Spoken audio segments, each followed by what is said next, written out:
I went to a high school, right? Specialist high school for kids with dyspraxia or dyslexia. It was called a Hume Hall. We got any fellow Hume Hallers in, by any chance? Give me a...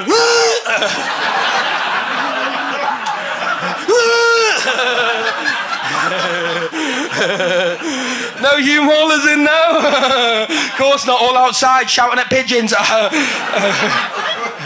That's my bread!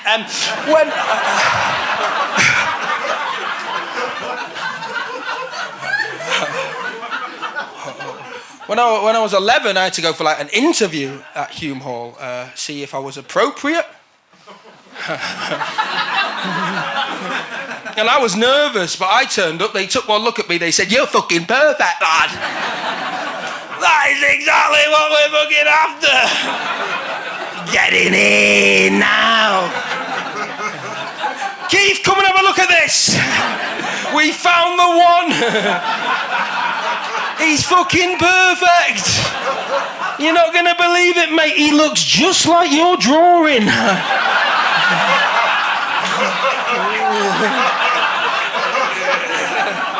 What will happen is I'll just go about my day and then I'll get home and open up my Instagram message requests and there'll be a message from a stranger that says something like, "Just saw you." Spotted. It's quite scary, but sometimes it's really specific as well. I got one from this guy recently that said, "Just saw you on Smith Street, looking so sweaty after your workout." Horrifying. But made worse by the fact that at that time, I was on my way to my workout. I'm just a sweaty person. So people have asked me when I knew that I wanted to have a baby, and the truth is, it was the night that my cat died. Traditional. Because I love that cat so much, right? I love that cat more than certain family members. Like, maybe not my husband, but like my uncle. You know, like, when I cried, that cat licked tears from my face. My uncle has never done that. If he did, it'd be weird. I'd be like, "Get off, Unks, what are you doing?" Anyways, I got back from the vet and I was so sad about my dead cat and I couldn't stop crying. It was this magical evening, it had just started snowing, and I looked down at my phone. I'd been tracking my periods and I knew that I could get pregnant that night, and then the soul of my cat could get reincarnated into my baby. What? And I told my husband that and he refused to have sex with me. Of course, the official dish of the North is tap water. You want to make friends with a Yorkshireman? You ask him about his water. He will write you a poem.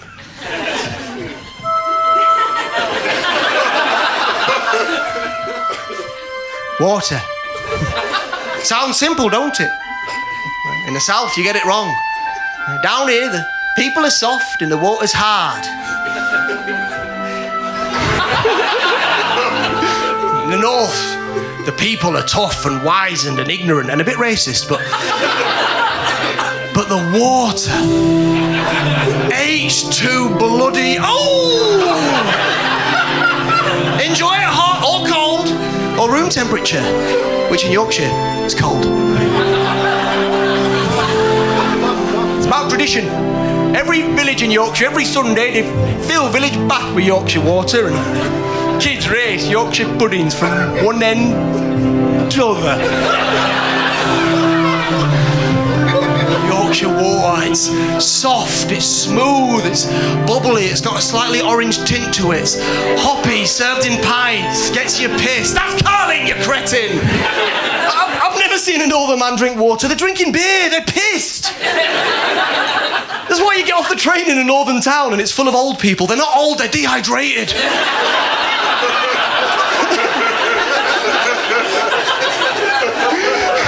32 years old, but they're fucking hunched over. You know when people are so old, it looks like a football's about to land on them. They're like...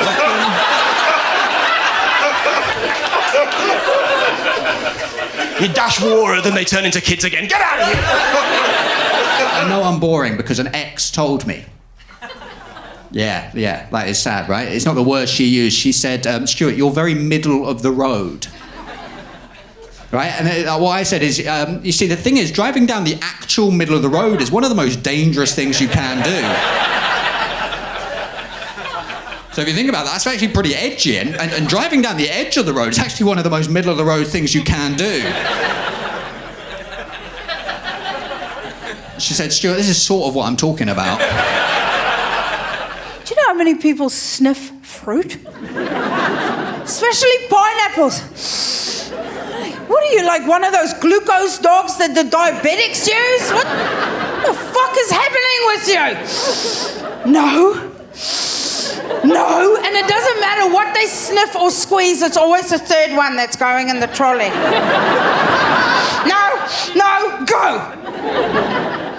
Those are the same people who will knock on a melon. Have you seen these people? Have you seen these animals?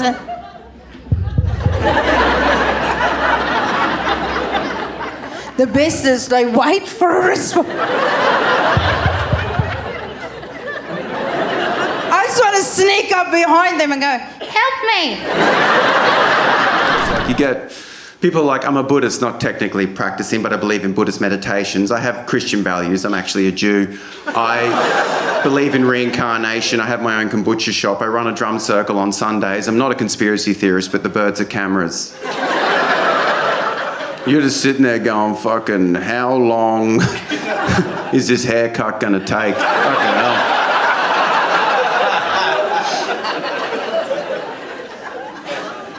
You look at Joe Rogan. Like, Joe Rogan is that dude, like, look at that identity. That's a weightlifting, UFC fighting dude who interviews economists and archaeologists, takes psychedelics, believes in UFOs. What the fuck is that? What is that identity that never existed before? Like, remember that dude at the bar who used to be like, oi, what are you fucking looking at, mate? Remember that guy? Yeah, he listens to Rogan now. So now he's like, oi, fasting improves cognitive performance, you fuckhead. And he's on magic mushrooms, so he's fucking, I love you, cunt. I fucking... No, we're all one, bro. We're all fucking one. No, we're all one thing, bro. We're all one consciousness. No, fucking, let's go outside and meditate. Get your friends, we'll fucking meditate. I'll fucking meditate right here, bro.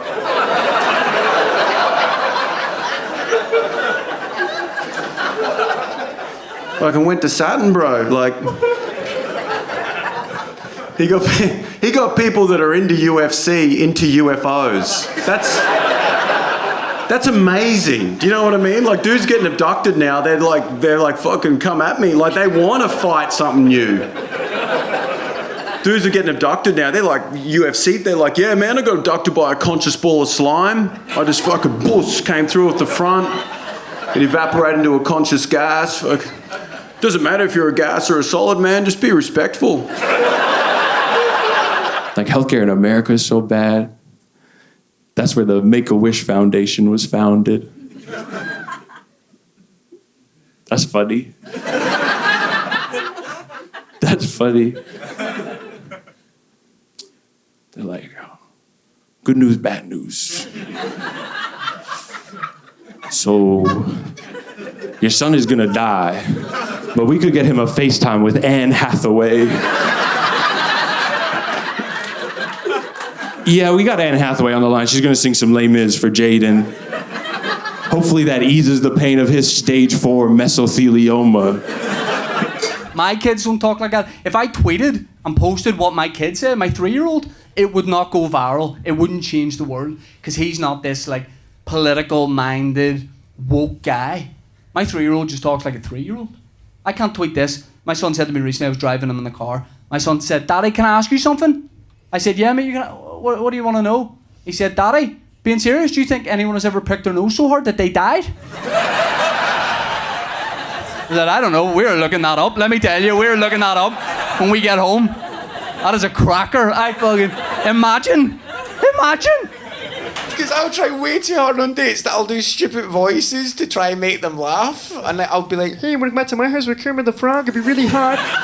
Oh, yeah. Oh, and Miss Piggy, you'll be there as well. Oh, Miss Piggy will be there. She gets right up, which is hard. Do you know the Muffin Man? On a date, though, a guy told me he was a massive Lord of the Rings fan, right? And when he told me that, I was like, I'll save Gollum for dessert. And when he said, Larry, I've got to go and get my taxi, instead of going, before you go and get your taxi, if you love Lord of the Rings, you'll probably love Gollum, like Smeagol. And instead of doing that, though, because that would have been quite cringy, I panicked he was leaving, so I grabbed his hand and led him to his taxi as Gollum.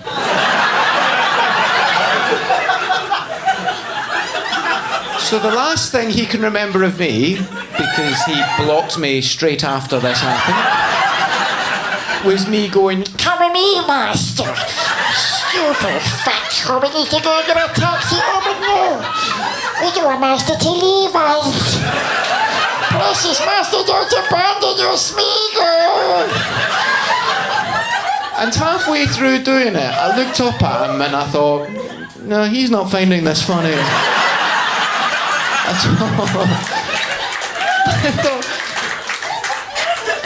thought it's going to be weirder if I stop halfway through it. Like, too much of a change. Master, please don't leave. No. Nice meeting you, man. Let's do this again sometime.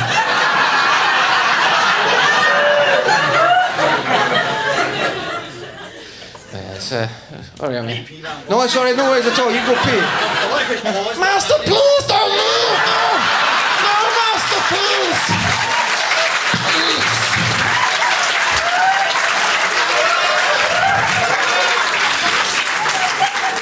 Stupid fat hobbit.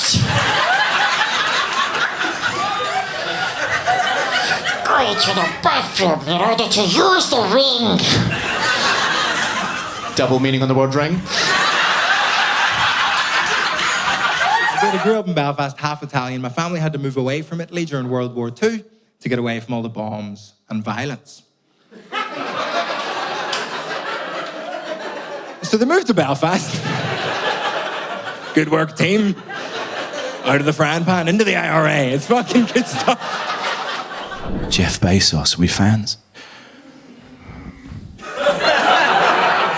Somebody asked you if you are a fan of the greatest human being living on the planet. You go, yes.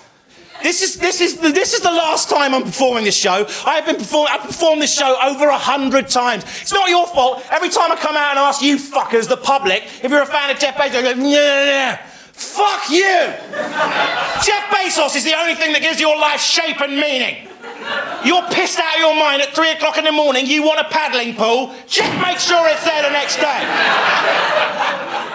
You're there going, yeah, I don't like it, yeah. The level of ingratitude is disgusting.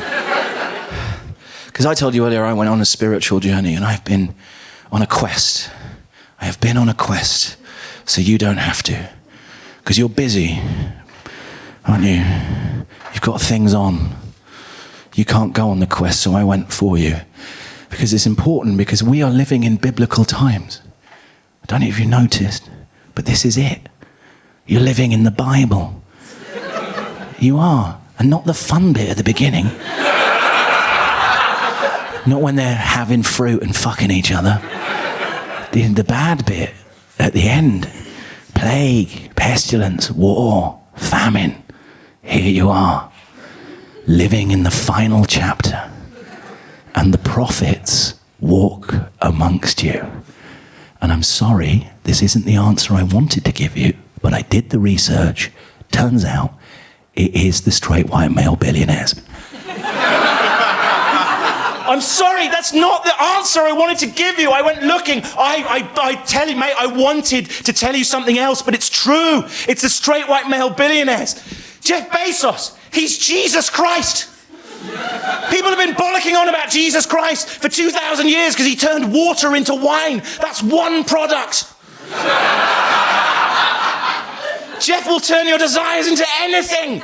He spent his entire life removing middle management from society. His name's Jeff Bezos. Take the middle out of that. It's Jesus. It's so clear. It makes so much sense. Jeff Bezos is Jesus. Musk is God. Steve Jobs is the Holy Ghost and Branson's the Virgin Mary. It makes so much sense. Not a guy in this room is disappointed if their wife comes up. I was thinking of going to Florida with the girls for a week. Is that a problem? No, go, have a good time. That's awesome. Yeah. I don't know why that is. Not even how long are you going, how long can you go? We love it. Not because we don't love you. We get to be a bachelor again in our minds. We're like, this is awesome. I can do stuff. I don't have to tell you. I don't have to ask. I don't have to feel guilty. Because that's the worst part. Sometimes you'll let us do stuff. And it is let us. But we don't enjoy it. Because of the guilt you kind of leave us exiting the house with. Yeah, go have fun. I'll just watch the kids again for another... Oh. Well, maybe I won't go then. I don't know. Do you guys ever wash your hands in a motion sensor faucet and it doesn't work? And you think, oh God, it's over. Sweet release. I've died. That other sink is so far away. And you go over and it works.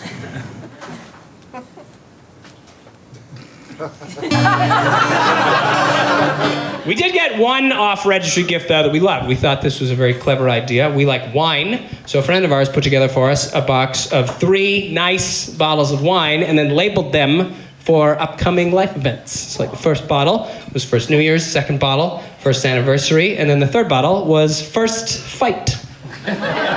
Pretty good, right? Pretty cute.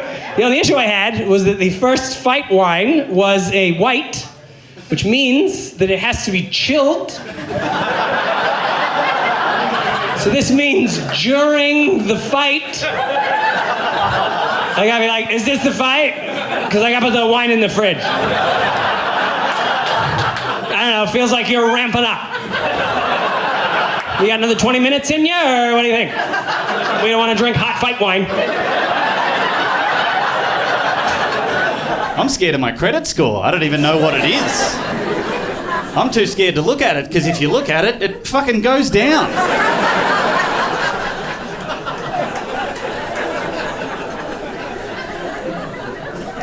What is this number that we've all been assigned that we're too scared to look at? And someone says, oh, we have to do a credit check, and you go, oh, no. I don't look at it. I don't look at it, you shouldn't look at it. If you look at it, it goes down. Don't look at it. And they go, it's a soft check. There's a soft check and a hard check. This is just a soft check. And you're like, what's a soft check? And they go, it's when we have a little look, like we're over here, and then we just go, oh, there it is, I saw it.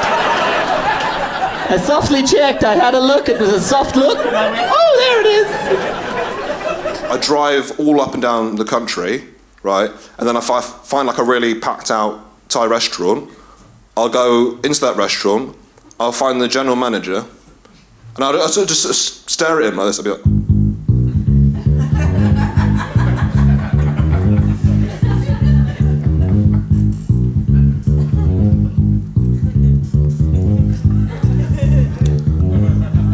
so that everyone in that restaurant thinks that I'm from a rival Thai restaurant.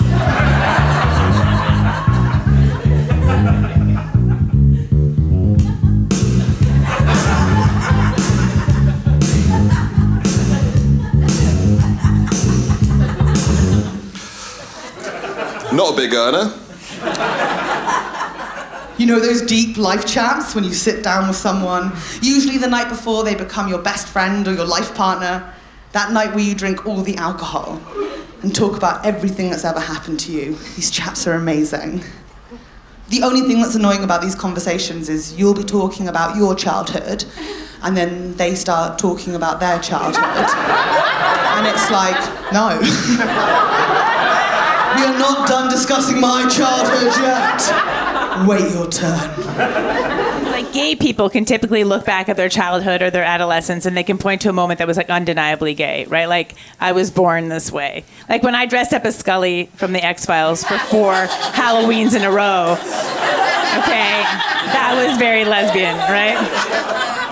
There was a boy in high school who, when everyone went around and said their celebrity crush, he said Anne Hathaway. That's gay. That is a gay boy pretending to be straight. No straight guy in high school was picking Anne Hathaway from the Princess Diaries. No.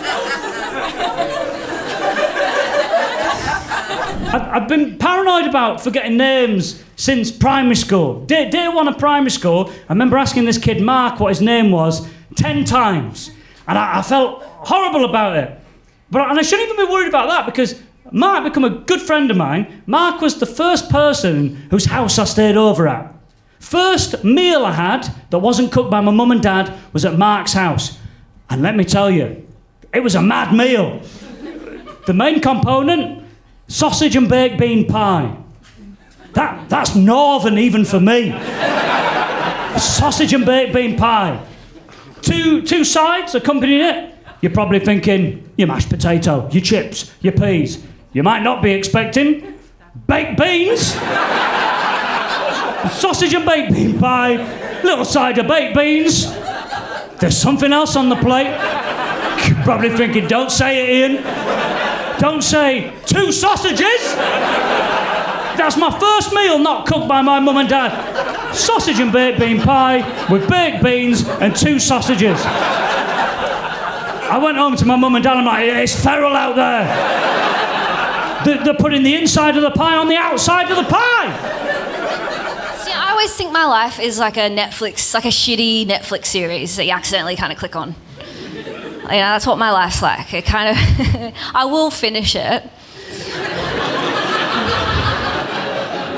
And there's legitimately some great, some good bits in there for sure. But I would never recommend it to anyone. I'm at that age now where I've started using phrases like, I'm at that age now. And I'm also at that age now where I haven't yet, and I don't believe I ever will, resort to vaping in any shape or form. I'm never gonna vape. I'm not gonna become a fucking vapor. It just feels like a betrayal to all of those sweet, sweet cigarettes that I smoked throughout my life. Like, if you used to smoke cigarettes and now you vape, you're a real piece of shit. You used to be cool, man. Now you're standing there just on some street corner filleting a mini exhaust pipe like Fonzie's shit sibling. You used to be fucking cool. A man goes grey. Oh, he's a silver fox. He gets a bit fat. Oh, he's got a dad bod. Right? A woman has a wrinkle. Get back in the house, you horrible witch. Oh, you're making everyone uncomfortable. God, she's 35. I'm trying to get out of the house. Trying to de-stress. So I booked myself a little weekend away in Blackpool. Yeah, a couple of people probably realising the mistake I've made there immediately. Blackpool is not a relaxing place. There's a weird energy to Blackpool. I've never seen so many 5-year-olds drinking Red Bull. That's the type of place Blackpool is. But I was excited. I booked this hotel. I arrive at the hotel to be immediately downgraded. I haven't done anything. I've turned up at the designated time, been downgraded to a single room. Why? Because the man in the room before me has shit the bed. That's the level of hotel we're dealing with here. He shit the bed. How do I know he shit the bed? Because the hotel told me. They just told me that was what happened. I don't know what you do if you run a hotel, but I would have made up a fucking reason. I said, shit the bed? I'm a new customer. I'm coming into your workplace for the first time. Don't say shit the bed. Even if you're panicking, just go, unforeseen circumstances. I wouldn't have asked for any more information there. I think I'd have been happier if they said, there's a body in your room. There's a dead body on your bed. We haven't found the killer yet, and we think he's still in the hotel. Right, yeah, as long as he didn't shit himself when he died, get me in there. They could see I wasn't happy. They could see I wasn't happy with the news, so they changed tact very quickly. They become very professional. And they said, oh, don't worry, Mr. Smith. The gentleman in question has gone now. Oh, thank you. That's got to be the bare minimum I'm hoping for here. The man who shit the bed has not, for some reason, been allowed to stay in the hotel to the degree of which it overlaps with my booking. So I've got a top and tail with shit your pants. No, thank you. He's gone, obviously. The bedding has gone. The mattress has gone. We've replaced them. We've done a deep clean on the room. It looks fantastic. It smells beautiful in there. But we're not going to put you in that room because, and here comes a direct quote from a man who runs a hotel business, said, we're not going to put you in that room because at the minute you can still feel it in the room. How bleak is this hotel? You can feel the human shit in the room. Not physically, the shit's gone. You can't touch it, you can't see it, you can't smell it, you can't hear the shit. The problem is, the memory of the shit is still there. The north is fucked. I think it's harder to relax if you're northern. I think it's harder to relax up north. Especially as a northerner living in London.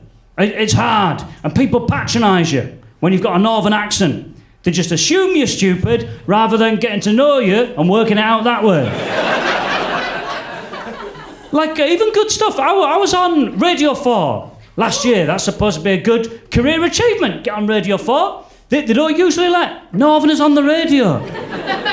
If you think about when you usually hear a northern voice on the radio, it's when we're about to express a horrific opinion on TalkSport. That's our usual sort of thing.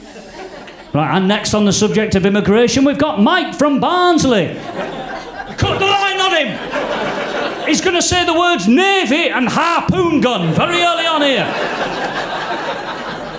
Well, we're not all like that. No, I was on Radio 4, I was doing a bit of topical comedy, and I received multiple complaints. And you're thinking, well, what controversial subject were you talking about here, Ian? No. I received my complaints because of how I pronounce the letter H. Well, yeah, and I get a real clear sense in the room, you're not going to be on my side here. I say it wrong, I know that now. I say H, it's supposed to be H. I still feel like I've not won anyone over here. Who like doesn't care? Because I think that's a normal reaction. Who cares? You know what I'm saying. Like if I said to you, oh, could you just nip across the road and get me something from W.H. Smith? You won't be like, I've got no idea what you're on about. I mean, if it's stationary, I could maybe go, there's a W.H. Smith over there. If that could help you. People are angry. I received multiple emails. Angry emails. I got a tweet from a woman called Margaret. She was pissed off. In Margaret's tweet, she said, I was enjoying listening to Radio 4 until Ian Smith came on. Someone needs to teach him how to speak properly. It is A-I-T-C-H, not H-A-I-T-C-H. Has anyone here been in a position where you've had to have a letter spelt to you before? A letter. A letter's one. You know, a letter is the bit that makes up a word. Don't leave me here. A letter is one letter long. A-I-T-C-H. She spelled a letter to me with 5 letters. And one of those letters was the letter she's spelling to me. She's lost her fucking head here, Margaret. She's gone. The thing that annoyed me most about Margaret's tweet, that woman had not tweeted in 5 years. 5 years. Her last tweet 5 years ago was, beautiful weather outside. First goldfinch of the season on my bird feeder. Bliss. And she's put her laptop screen down. She's lived in that blissful life for 5 years, skipping around. Nothing's bothered her in 5 years. And not just 5 years, by the way. Anyone here remember? The last 5 years. The shittest 5 years of our collective memory. Nothing's bothered Margaret, though. Anyone here remember the pandemic? That, woo, straight over her perm. She don't give a shit about that. Cost of living crisis. Nothing from Margaret. Wars rampaging across the world. She's like rolling her eyes at the news a bit, like she finds it annoying. I said H on the radio, and she's gone, for fuck's sake! Where's my laptop? Where's my 2018 Dell laptop? Getting it out, opening it up, blowing the dust off the keys. What's my login? There's no way she remembers a login after 5 years. She had to stay angry at me for the amount of time it takes for her to reset her own password. She got livid throughout that bit where she's got to click on fire hydrants to prove she's not a robot. There's a fucking fire hydrant there. I know what a fire hydrant is. I'm not a robot, I'm a human. AITCHUMAN. Human. Why is it that the people that are the most fluid about gender and sexuality and monogamy are the most determined to put you in an astrological box? Okay, I'm a Taurus. Guilty. My Taurus hive. I rise up. No, what am I saying? Listen. I've been on Twitter too much. Still, why am I there? I'm a Taurus, but I'm a lot of other things, all right? Based on how I grew up, the experiences that I've had. My best friend is non-binary, identifies as a dyke, is polyamorous, and gluten-free. The last part isn't part of it, but it is. It's Tiernan, you know. Okay. Every time I talk to them, they're like, what time were you born? I'm like, I don't know. It was a long time ago. I don't remember. They want to calculate my astrological chart. You know, my sun, my moon, Don't pretend like you don't know what these things are. My sun, my moon, my rising. There is so much math involved in these astrological charts. Do you know how many women we've lost to STEM? Because they're so busy doing the math on these astrological... We could have had a female Elon Musk by now. Okay? We could have had a Shilon. Like, nightmare, but why not? You know? I've asked my parents what time I was born. They don't know. That's the end of the information trail. What do you want me to do? Call up the hospital I was born at under socialized medicine? You think you get a birth certificate? No. And call them up. Be like, yeah, do you mind going through your records? I need to know what time I was born. No, it's not for any official reason. It's that my best friend doesn't have a complete picture of who I am. We've watched porn together, this friend and I. Okay? Have you watched porn with a platonic friend? It's awkward. No? I mean, gay guys, maybe you do that. I know, straight guys, I actually don't know. Maybe you're just like, there's no football on, so we jerked off together. I don't know what you do. It was an accident. There was a viral video going around at the time. It was, it was supposed to be funny. You share those. It was pterodactyl porn. Yeah, if you don't know and you want to look it up, pterodactyl has a P in front of it. Sometimes people don't know that. But pterodactyl. Okay? Here's the problem. It was not funny. No. It was just porn. It was a straight up gangbang. That's it. We were watching. Yeah. They were dressed as pterodactyls. But they were not acting like pterodactyls at all. They just couldn't high five on account of their wings. That was I was having dinner with my mom and stepfather, and my mother was asking me about this friend of mine from the pterodactyl porn. That's not how my mother knows them. That's how you know them. And saying, how is she, you know? And I said, and I just hadn't yet explained that they go by they, them now, and that they're non-binary. And it just had never been the moment. My friend wasn't there. And I just didn't feel like explaining. But finally, you know, it was an okay night. And I decided to explain it and to say, you know, Deanne goes by they, them. And my mom didn't miss a beat. It was like, actually, no problem. She was like, oh, of course, Jessica. We need to accept men that become women and women that become men and people that are nothing. Okay? If that's what makes them happy. We cannot be racist. Black Lives Matter. I'm like, oh my God, what infographic? I was trying to relate to them, you know, because my mom is 70, but my stepfather's like 91. I know, he's like asleep at this point. We're just whispering in his ear, put us in your will. And... No, but they were into it. They were into the conversation. I think they were just like, as long as she's not talking about Israel, no problem, you know? Top surgery. Oh, they didn't get the nipples put back on? No problem. Interesting. Okay.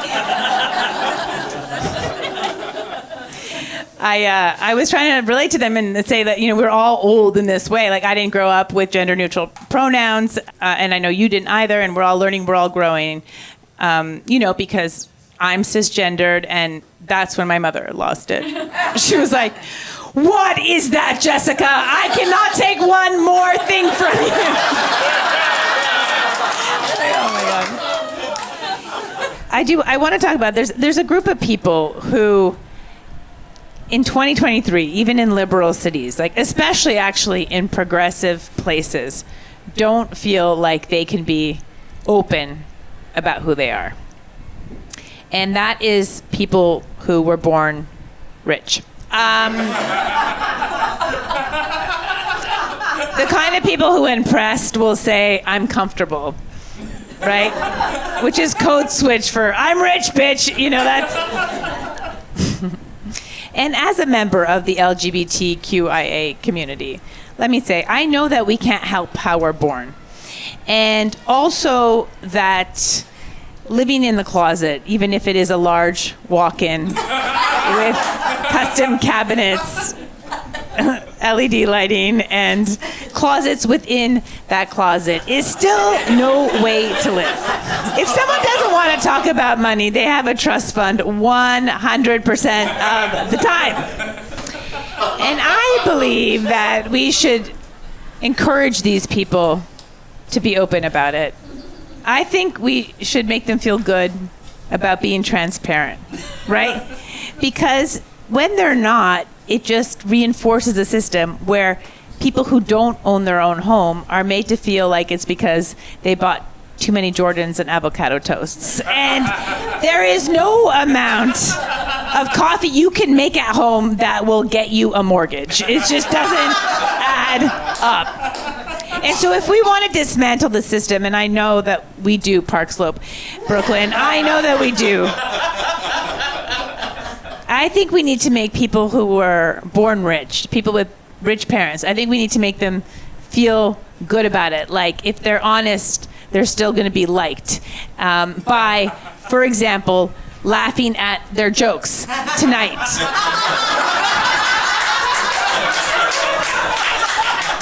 Like mine.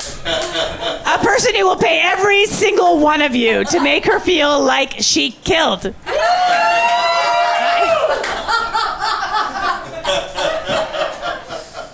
There's nothing I want to talk about less than money. I never want to talk about money, and that is because I have it.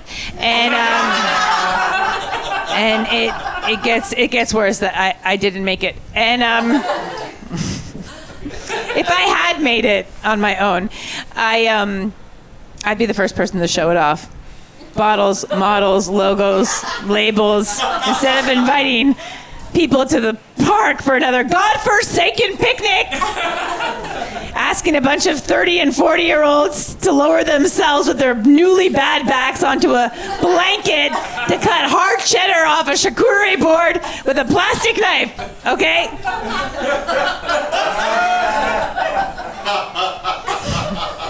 But these are the people we celebrate, the self-made, the people that got rich from nothing, you know?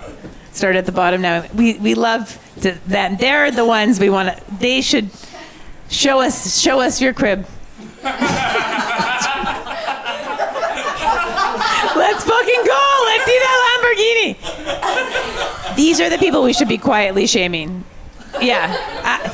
Pulling themselves up by their bootstraps against considerable odds, making the rest of us look bad. All right? I know you guys are like, oh, Jess, that's a great story. Yeah, a great story that reminds everyone that capitalism can be awesome. I don't think so. Not on my watch, all right? Listen, I know I'm not the only comedian in New York with rich parents.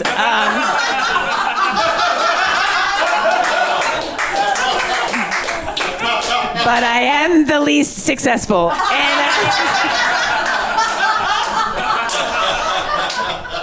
And there's a lot of focus on Nepo babies and trust fund kids not earning their success. But what about those of us who, despite every advantage, have still managed to achieve nothing? Thereby leaving more room for people to be successful who really need it. Where's our New York Magazine story? Yeah.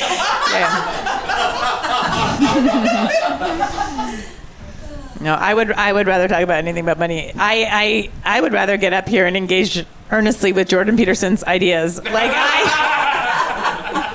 I think it would be better if I told you I had committed a murder. I think, yeah. If I confessed to murder right now, you guys would be like, at least she's not a trust fund kid. She's just a hardworking female murderer making her way in a male-dominated murderer world. What does she even own, a shed? She can't have a bank account. They'll trace it back to the murders.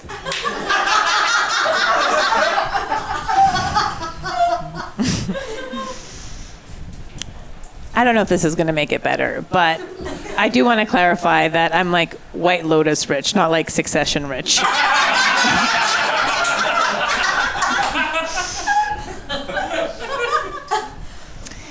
My mother, also born rich. I am second generational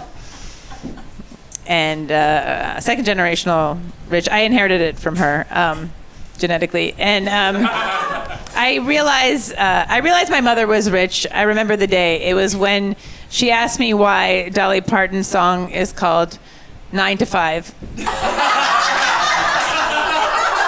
Why those hours specifically, Jessica? I want you guys to know that I don't like rich people either. And yeah. And, and so I don't hang out with rich people, and it would be easier if I did, because then we would all just be rich. But everybody I know is poor. Everyone I know is poor, and I don't have anyone to ski with. I quickly want to tell you a side story, because we don't have time for it. So my wife's grandmother, Phyllis, she's 96 years old, when she died in December, I know. 96 is a good age to get to, right? Yeah, as a cricket fan, I would have loved to have seen her get to 100. She played off the front foot all the time. Avoided a few LBWs, if you know what I mean. But 96 is a good age. She was born on the family farm. She was raised on the family farm. She had all her kids on the family farm. And then she died on the family farm at 96. But the minute she died, everyone was like, she's gone to be with Stanley, her late husband. Let me tell you about Stanley. I've never met Stanley. Because Stanley died suddenly from a massive heart attack at the age of 42 on the back paddock. They said he was dead before he hit the ground, right? Now, Stanley was a wildly attractive man. You know those people, when you see their photos, you're like... Like, it's just on the farm, like the wedding photo. You know, the normal old people photos, there's three. There's him with a young guy, a young man, in a button-down shirt, and then the wedding photo, and that was that. But I look at those photos and I'm like, whew. You know when someone's so hot, you start questioning your choices? And then you remember being gay is not a choice.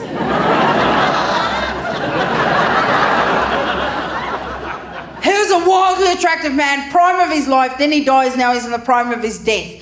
So how it works when you die is you still look exactly the way you look now, you're just see-through. So it's fact, like I'm not making this shit up. There's a documentary on Netflix, you can go watch it. It's called Casper. Some of you have seen it. No, so you still look exactly like you do now, you just see through. Some of you are sitting in here tonight and you go, I'm fat and ugly, I'm going to kill myself. Don't. Don't. Stay here, you're just going to be fat, ugly and see-through on the other side. And they don't have biscuits for us there. Stay here, let's make skinny people uncomfortable.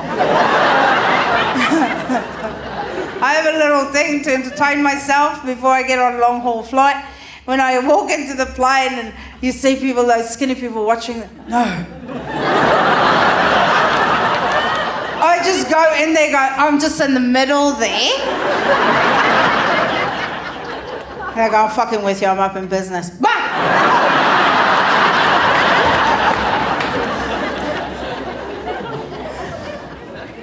Anyway, so Stanley's dead. Now, he goes to heaven. And when you get to heaven, this is how it works. You get to heaven, and in heaven they have all these pods, right? Like party pods. Like they've got the party pod. What? Everyone's making shit up about the place. Give me a go, all right? So you have the party pod where all the hot people go to party, right? Then next to it, you've got like the knitting pod, you've got the finger painting pod. Whatever you're into, there's a pod for you, okay? So Stanley gets to heaven and God says to him, Stanley, you're a wildly attractive man. You get to go in the party pod. And he goes, no thanks. Because he's read the articles. He's seen the things on telly. He knows. He loved Phyllis so and she loved him so that she's going to be there any minute. And he says, nah, I'm going to wait for Phyllis. And God says, are you sure about that, Stanley? Because I've got a book in the back. I'm kind of running this joint. And Stanley goes, nah, I'm going to go ahead and wait. And God says to him, you do you, boo. As it says in Leviticus. And I haven't read the whole book. I'm sort of just loosely quoting here. So Stanley starts waiting.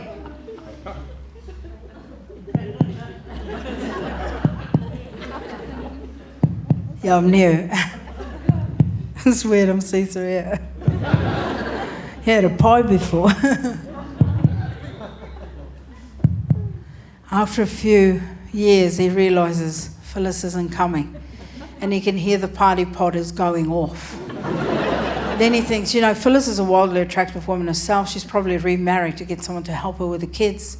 He then joins the party pod. And at this point, Stanley starts hammering ghost pussy. Like, no one has hammered ghost pussy in the history of ghost pussy. Right, he is going hammer and tongs, as they say. So one day there's an announcement. Stanley, can you come to the gate, please? That's Stanley to the pearly gates, thank you. So Stanley leaves the pod and he goes, hey! You keep that ghost pussy on ice for me, I'll be right back, all right? He gets to the pearly gates and who's there but Phyllis? He gets a fright naturally. She has shrunk 3 foot. Yeah. I was like, holy shit, global warming is real. So Phyllis, who never remarried, never even removed her wedding bands, has waited for Stanley all these years. And she's ready to reconnect. She's frothing to reconnect. Stanley says to her, at ease, Phyllis. I've been hammering ghost pussy for decades.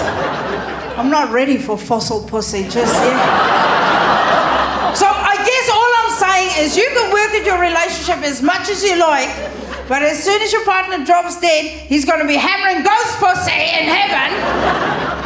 Or ghost dick. There's ghost dick too. And that looks bigger because it's see-through. And it's better when it's see-through because you can see it coming. Not going to surprise you in the eye with that one.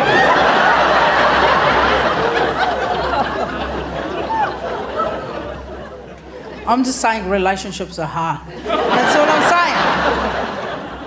I want you to answer this for yourself internally. Take this home. Would you, knowing what you know today, and with the path that you have walked in your marriage, would you get married again if you knew how often you'd be fighting about towels? I think every major argument in a marriage can be tracked back to towels. You think she's fighting about, your spending or your... It's not that. It's because you left a towel on the floor. The amount of times it's yelled in a marriage, who used the good towels? Why are you using that towel? Don't use that, that's the dog's towel. Stop touching that towel. Pick up that towel. Why is this towel wet? Why is that towel too dry? Why does this towel smell like that? Why can I break this towel in half? There's so much. I am so triggered by towels. I'm not even lying. I have once seen a whole load of towels in the dryer, and I told my wife that I had a gig out of town, and I left for the weekend in the hopes that she would sort it out before I got back. Because I can't handle the stress. You're like, you're so tense. I start folding the towels, and she just walks past. That's not how we fold towels in this house. Like, my relationship's not perfect, because I'm a touring comic, so I'm on the road about 300 days of the year, and we travel as a pack. So right in the beginning, my wife said to me she's scared of flying, which is a huge problem because that's how we do it. Because it's not 1912. But, I'm nothing if not supported, so... What I would do, if I know we have a flight in the morning, I would go look up the safety specs of that plane. I would look up all of the details. I go, it's an ATR 72, it's the safest plane in their fleet, this is how many seats, this is the quietest seat, this is the one with the most recline, that's where the toilet's located. I even make shit up about the pilot. Because I don't know why they keep introducing themselves. They're not famous. No one gives a shit. No other job on the planet. You don't get to the supermarket and they go, welcome to checkout number 3. We've got Stacey here checking out today on the Olympus 3000. Now, the conveyor's running at roughly 0.0029 kilometres an hour. Yeah, your loyalty card don't mean shit. You want to sign up? Well... Recently I flew to Dublin and they were real casual with the introduction of the pilots. They just came on and go, g'day, today, well not with that accent. Today we've got Alana and Matthew flying into Dublin. And I looked around and not one person even lifted their heads off their phones that were supposed to be in flight mode at that time. Anyway, I do all of that shit for her. I mean, not anymore. I've now recorded all of the audio notes. So before we get on a flight, I just airdrop her that shit. If you've got an Android phone, you're going to have to Google what that is. What she said to me, she goes, you know what, I'm not scared of flying. I'm scared of crashing. Yes. We all are. When we're in the nosedive into the fucking Pacific, no one's going, fuck yeah! We're going directly into a mountain. Fuck yeah! Matthew and Alana getting it done today. No! We're all scared. That's why the brace position is this. So you can shit up your own back. That brace position is not a life-saving measure. You see people look at the cards and go, that's not going to help. They only want that. Because once the plane has crashed, there are people who have to go around after they've put out the fire to pick up body parts, right? And it's usually your teeth that's left. And they have to put that in a little baggie for testing. That's why you're doing it in the front, so they don't have to go sift through piles of shit for the teeth. The whole Boeing is not designed very well for a crash. Like, you know you're not going to survive. Like, quickly make some noise if you've survived a plane crash. Do you see what I'm saying? Why even bother with the safety features? We're going to fucking die. Let's make this shit fun. The first thing they say, like, you know, we're about to crash. What do they give? What drops down from above your head? Oxygen. You know what oxygen does for your brain? Wakes you the fuck up. It wakes you up. You have crystal clear thoughts. You can remember stuff. You can remember your own birth. You are so wide awake and so alert. My mum was right all these years. You're going to be wide awake when your anus slowly curls over your brainstem. I've applied for a job at Boeing because I reckon the first thing, if they know we're going to crash, there should be a button that pops out in the headdress in front of you. A little mouthpiece with, you know, that clay from the dentist that you have to bite into. So that when they retrieve that, they can just do it with those tongs that you see people...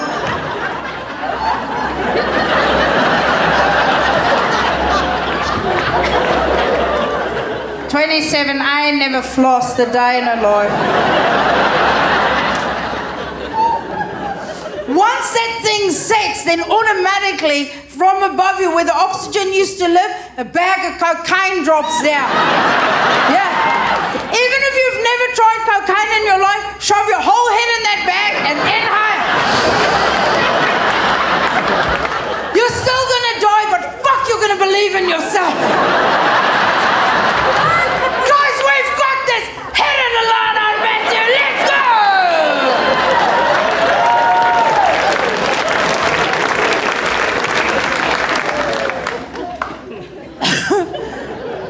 But then she said to me, she goes, look, it's not the crashing even that frightens me. I'm like, fuck, all right, what's left? It's not the cuisine. She goes, it's that bit when you're flying and you must realise this plane is going to crash till when it actually impacts. She goes, that can be seconds, it can be minutes, we don't know because no one's alive to talk about it. But she goes, that's the thing that scares me. That is my darkest moment. That's the thing that gives me anxiety, that gives me panic attacks. And then she asked me to do something, and I'm going to share it with you now, and it's going to sound weird when it hits your ear holes. But just push through and sit with it, okay? She made me promise. She said, if we're ever on a plane together and we realise this plane is about to crash, she goes, I want you to kill me. I told you it's going to hit weird. But hear it. When I heard that, I thought, wow. She trusts me, the person that she loves most in the world. This is before we had children. Now she'll use me as a human shield at a Costco sale. But she trusts me enough that when she's in her darkest moment that I will remove her from that. And I thought that was really romantic. Initially. But then it hit me. I'm on that plane too. But I don't get to experience any terror because I've got one more fucking chore to do. It got to a point we can fly domestic, like we'll fly Sydney to Melbourne. As soon as I get on the plane, I start making a shiv.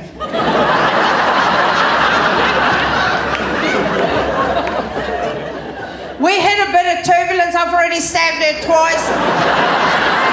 She's like, I'm not even scared, it's just turbulence. I'm like, die, bitch, die! So we got a divorce.